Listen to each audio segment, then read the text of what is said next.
ഇന്ന് കുറച്ച് ഗ്രൂമിങ് ചെയ്യാനുണ്ടായിരുന്നു. അത് കഴിഞ്ഞൊന്ന് ഫ്രഷ് ആയതിനു ശേഷം നേരെ കൂന്തളുണ്ടാക്കി. ഇതിന് പേരൊന്നും ഇട്ടിട്ടില്ല, പക്ഷേ സംഭവം കിടുവായിരുന്നേ. അതൊക്കെ കഴിച്ചു കഴിഞ്ഞ് നേരെ ഞങ്ങളൊന്ന് പുറത്തു പോയി. ലിയോലാവിക്ക് ഇന്ന് കുറച്ച് സാധനങ്ങൾ മേടിക്കാനുണ്ട്. എഡ്സ് ഫോർട്ടീസിലാണ് ആദ്യം പോയത്, പക്ഷേ ലിയോലാവിക്ക് വേണ്ട സാധനം ഞാൻ അവിടെ കണ്ടില്ല. പകരം ഒരു കുറുമ്പനെ കണ്ടു. കുറുമ്പനൊന്നുമല്ല, ഒരു പാവം ക്യൂട്ട് ബേബീനെ കണ്ടു.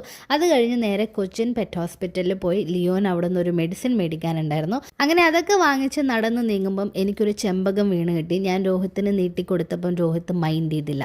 പിന്നെ ആ വിഷമം മാറ്റാനായിട്ട് ഫ്രൂട്ട് ബേയിൽ കയറി.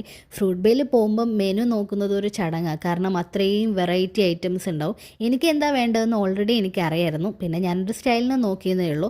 ഇപ്പം ഫ്രൂട്ട് ബേൻ്റെ എല്ലാ ഔട്ട്ലെറ്റിലും മാംഗോ ഫെസ്റ്റ് നടക്കുന്നുണ്ട്.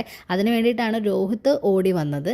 അങ്ങനെ classic mango sundae Rohit order ചെയ്തു. എൻ്റെ സാധനം ഇപ്പം വരും, ഞാൻ കട്ട വെയിറ്റിംഗ് ആണ്. ഈ ഫോട്ടോ നോക്കി കാണാൻ ഭംഗിയുള്ള സാധനമാണ് ഞാൻ ഓർഡർ ചെയ്യാറുള്ളത്. പണ്ട് എപ്പോഴോ ഫ്രൂട്ട് ബേയിൽ പോയപ്പം അങ്ങനെ കണ്ട് ഇഷ്ടപ്പെട്ടതാണ് ഈ റെഡ് വെൽവെറ്റ് സൺഡേ. അതിനുശേഷം എപ്പോൾ ഫ്രൂട്ട് ബേയിൽ പോകുമ്പോഴും ഞാൻ ഇത് തന്നെയാണ് ഓർഡർ ചെയ്യാറുള്ളത്.